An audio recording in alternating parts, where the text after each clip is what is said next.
When my brother were children in the 70s, we used to spend weekends at our grandparents' house because it was a lot nicer. One of these occasions in October '76, she was making pancakes in the morning, and she casually mentioned this. She got a brand new can of spray starch, and when she tried to spray it on the ironing, the little spray booby fell off. And she tried to put it back on, fell off, wouldn't stay on. So she put it out in the backyard, got her coat and shoes on, and got her 1940 Winchester bolt-action .22 with a scope on it and shot it. Now, they didn't live in some forest someplace. They lived in Crown Point, Indiana, you know, where there's other houses a block away.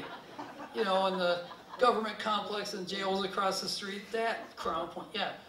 And so she's telling me this, and I thought, oh, cool. So I got my shoes and coat on, I'm in the backyard, and I go, okay, it must have been about here, you know.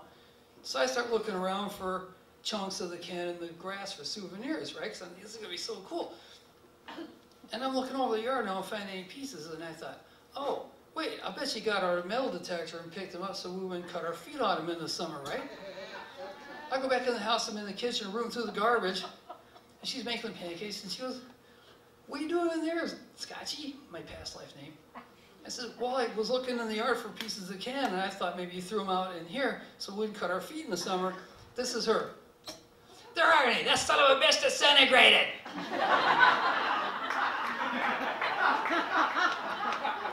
I looked at her back and thought, I am so in awe of you right now.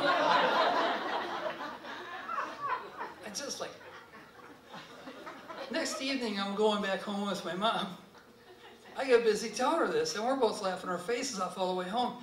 And she says, well, if you think that's good, next time you see her, ask her about the key lime pie. And I said, the what? I don't know what key lime pie was. I don't know what key lime was. She goes, yeah, just ask her about the key lime pie. So I'm thinking, okay, whatever that is. And so all week I'm at school thinking, oh man, this is great. I'm good. I can't wait to ask her about the pie. Then Wednesday I thought, wait a minute. If it's that good, how come I don't know about this? Oh, maybe it was before I was born. Yeah, okay. Wait, I know about all this other goofy shit from before I was born. Why do I know about this? Ugh. So I'm thinking, well, this must be good. It's probably totally embarrassing or something. It's going to be great. So I go back. This time my brother's with me. My granddad goes to bed around 9 because he had to go to work at the steel mill at 7 in the morning. My brother goes to bed. And I'm waiting for a whole TV show to go by so that he doesn't come out going, I want some water or some lame crap and interrupt it, right? So this is good. I don't want anything to mess this up. So the credits of the second show start rolling, and she was over there in the recliner crocheting. I'm on the couch pulling yarn, you know. And I go, so, Joe says I should ask you about the key lime pie. Oh, that goddamn pie.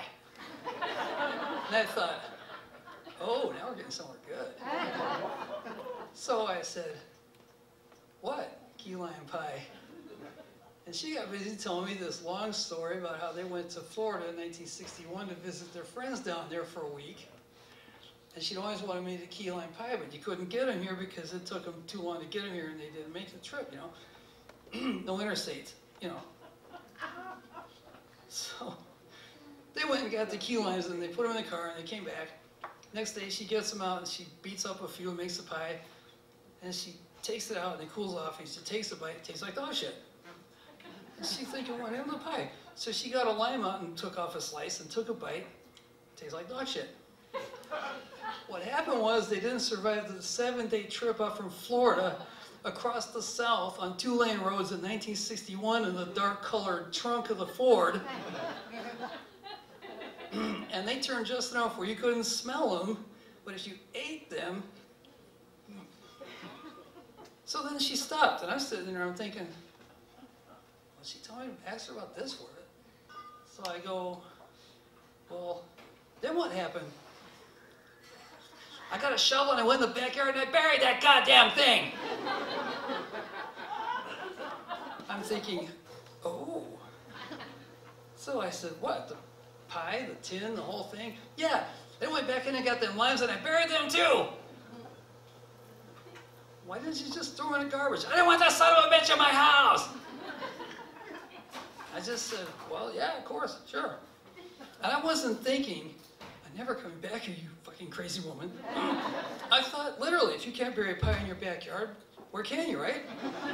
You know. So on the way home, I'm telling my mom this. And we're just dying, you know. Then about a week later, I go out and get the onion dip out of the fridge and I peel the top off. It's got fuzz in it. I go to the back door and I heave it into the yard. My mom goes, "What'd you do that for?" "I didn't want that son of a bitch in my house." She fell out on the counter and was in tears. I'm going by to get my coat to get the dip out of the yard and she's just dying. So that was our catchphrase. I didn't want that son of a bitch in my house for like 20 years. I just throw things out the door. And she just started laughing. Great.